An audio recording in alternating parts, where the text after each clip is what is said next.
अस्सलामुअलैकुम एवरीवन। आज की वीडियो के अंदर मैं आपके साथ ऑफ्थल्मोलॉजी यानी जो आपका आई का सब्जेक्ट है 4th ईयर एमबीबीएस का, उसके बारे में डिस्कस करने लगी हूँ कि आपको किस तरह से उसको पढ़ना है, कौन कौन सी बुक्स इस्तेमाल करनी है, कौन कौन से टॉपिक के लिए आपने जोगी इस्तेमाल करनी है, पार्शियन इस्तेमाल करनी है या सलीम अख्तर की जो हमारे पास एक बुक होती है वो इस्तेमाल करनी है। क्योंकि बहुत बहुत सारे बच्चे जो है वो जुतोई इस्तेमाल करते हैं, तो मैंने भी अपनी बारी में जुतोई ही इस्तेमाल की थी। लेकिन कुछ टॉपिक्स ऐसे हैं जो तोई कवर नहीं करती, तो उसके लिए आपको जोगी, पार्सन और सलीम अख्तर में से कोई एक बुक को लेना ही पड़ता है। तो वो टॉपिक मैं आज आपको बताऊंगी। मैं आपको बताऊंगी कि किस तरह से आपने डायग्नोस्टिक पॉइंट्स अच्छे करने हैं, किस तरह से आपने एमसीक्यू पढ़ने हैं, सारा कुछ मैं आपको आज की वीडियो के अंदर बताऊंगी। तो अगर आप चैनल पर नए हैं तो आपने जल्दी से चैनल को सब्सक्राइब कर देना है ताकि इस तरह की मज़ीद इन्फॉर्मेटिव वीडियोज़ आपको मिलती रहें। फ़र्स्ट ऑफ़ ऑल हम देख लेते हैं कि आपकी बुक्स कौन सी हैं। तो फ़र्स्ट ऑफ़ ऑल आपके पास जो जुतोई होती है ये हर कोई इस्तेमाल करता है, तो इसके जो सारे टॉपिक्स हैं वो आपने अपने फिंगर टिप्स पर करने हैं। ये बहुत इंपॉर्टेंट है और सारे के सारे टॉपिक्स आपने अच्छे से करने हैं। नेक्स्ट पर आती है जी हमारे पास जोगी, पार्सन और आपके पास सलीम अख्तर। तो इसमें से आप पर डिपेंड करता है, आप इन तीनों में से कोई भी एक बुक चूज़ कर लें और आप वो इस्तेमाल कर सकते हैं। कुछ बच्चे जो है वो जोगी पढ़ते हैं और वो बहुत कन्फ्यूज़्ड रहते हैं कि हम जोगी पढ़ें या हम जुतोई पढ़ें। तो जो जोगी है ना वो एक बार पढ़ने से आपको याद नहीं रहती, तो उसको बार बार आपको याद करना पड़ता है, उसको मेमोराइज़ करने में बहुत मुश्किल होती है। तो अगर आप जोगी पढ़ रहे हैं तो फिर आपको उसको बार बार रिवाइज़ करना पड़ेगा। लेकिन जो जुतोई है उसके अंदर बड़ा सिस्टमेटिक वे के अंदर बड़ा अच्छा दिया हुआ है, तो आपको आराम से वो याद हो जाती है। तो इसलिए अगर मैं आपको रिकमेंड करूँ तो मैं आपको कहूँगी कि आपने जुतोई को फुल ऑन लेके चलना है। अपना ओवरऑल पूरा साल जो है वो आपने जुतोई पढ़नी है और जो जोगी है और उसमें से आपने कुछ कुछ टॉपिक्स करने हैं जो मैं अभी आपको बताऊंगी। ठीक है जी। अगर आप पार्सन इस्तेमाल करते हो तो पार्सन के जो टेबल है ना हमारे पास वो बहुत अच्छे हैं, तो आप कुछ इंपॉर्टेंट टेबल्स जो हैं वो मैं आपके साथ शेयर भी कर दूंगी। तो आपने पार्सन के कुछ इंपॉर्टेंट टेबल्स जो हैं उनको अच्छे से तैयार करना है। नेक्स्ट पर हमारे पास आ जाता है जी जोगी, पार्सन और सलीम अख्तर में से आपने कौन कौन से टॉपिक्स तैयार करने हैं। तो उसके अंदर आपके पास एक स्क्विंट का टॉपिक है, दैट इज़ वेरी इंपॉर्टेंट। तो आपने स्क्विंट का टॉपिक इसमें से तैयार करना है। उसके बाद आपके पास ट्रेबिकुलोटमी का एक टॉपिक है, आपने वो वहाँ से पढ़ना है। कैटरेक्ट सर्जरी का टॉपिक है वो आपने वहाँ से पढ़ना है। इंजरी का टॉपिक है एंड ब्लो आउट फ्रैक्चर का टॉपिक है। तो ये कुछ टॉपिक्स ऐसे हैं जो आपने जुतोई के अलावा इन तीनों बुक्स में से किसी एक से भी रीड आउट ज़रूर करने हैं, क्योंकि ये इंपॉर्टेंट टॉपिक है और इसमें से आपको कोई ना कोई क्वेश्चन आता होता है और वो जुतोई जो है उसको ओवरऑल कवर नहीं करती।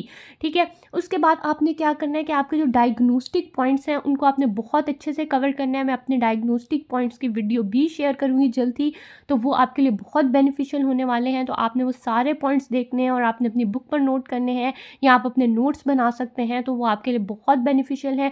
तो आप अपने डायग्नोस्टिक पॉइंट्स पर ग्रास्प हासिल करेंगे आई को पास करने के लिए। उसके बाद आता है जी हमारे पास एमसीक्यू कहाँ से करने हैं।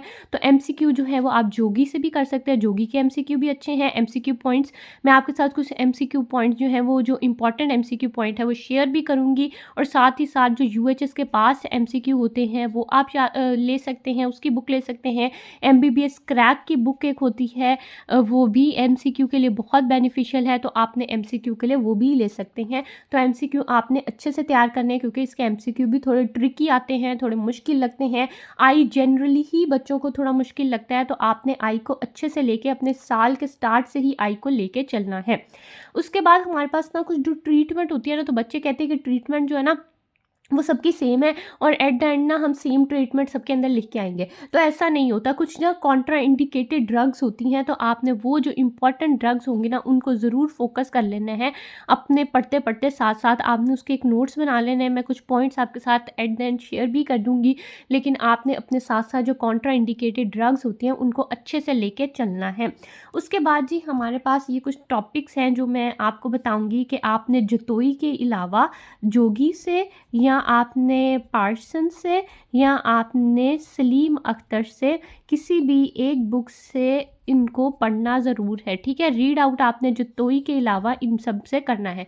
तो ये कुछ हमारे पास टॉपिक्स हैं। इसके अंदर आपके पास आ जाता है जी टॉसिस आ जाता है, आपके पास प्रोप्टोसिस है, आपके पास एंडोफ्थल्माइटिस है, कॉर्नियल अल्सर है, देन आपके पास आ जाता है जी congenital cataract, then we have the congenital glaucoma, then we have the primary open angle glaucoma, then आपके पास प्राइमरी एंगल क्लोजर ग्लोकोमा है, देन आपके पास नियोवेस्कुलर ग्लोकोमा है, ठीक है जी। आपके पास सूडो एक्सफोलिएटेड ग्लोकोमा है, आपके पास वर्नल केराटोकंजक्टिवाइटिस VKC है।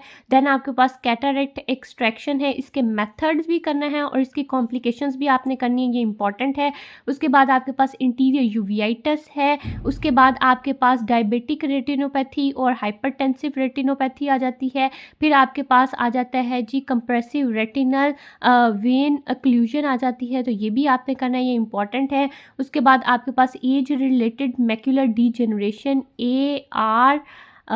ARMD आर्म्ड भी आपके पास आ जाता है, एज रिलेटेड मैक्यूलर डीजेनरेशन, तो ये भी बहुत इंपॉर्टेंट है। उसके बाद आपके पास पेनिट्रेटिंग केरेटोपैथी आ जाती है। उसके बाद आपके पास ऑर्बिटल सेलुलाइटिस है, ब्लो आउट फ्रैक्शन है और नियोनेटल कंजक्टिवाइटिस है। तो ये कुछ ऐसे टॉपिक्स थे जो आपने जोतोई के अलावा भी किसी बुक से रीड आउट ज़रूर करने हैं, क्योंकि ये इंपॉर्टेंट है।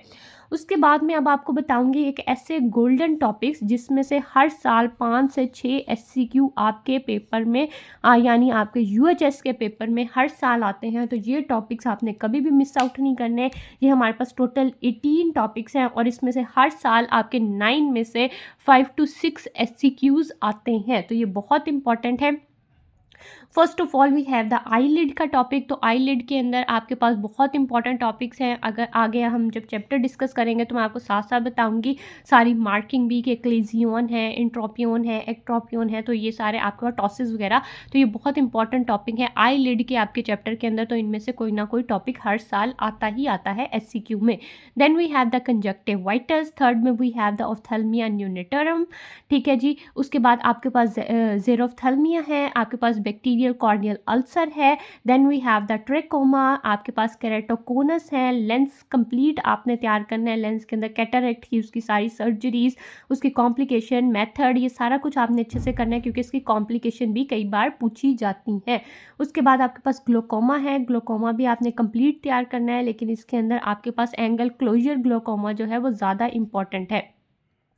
नेक्स्ट पर we have the vitreous haemorrhage. उसके बाद आपके पास डायबिटिक और हाइपरटेंसिव रेटिनोपैथी है, रेटिनल डिटैचमेंट है। 13 पर हमारे पास विजुअल पाथवे, विजुअल पाथवे जो है वो आपके पास वाइवा में भी बहुत ज़्यादा सुनते हैं, तो आपने इसको भी अच्छे से करना है। 14 पे we have the pupillary reflexes, then we have the proptosis, then we have the ocular trauma. Ocular trauma में भी आपकी इंजरी जो ब्लो आउट इंजरी है बहुत इंपॉर्टेंट है, इसको आपने अच्छे से करना है। देन आपके पास जो एरर ऑफ रिफ्रैक्शन है इसमें से भी आपके पास SCQ आ जाता है, तो ये भी आपने अच्छे से तैयार करना है। और देन लास्ट में आपके पास आ जाता है स्क्विंट का टॉपिक।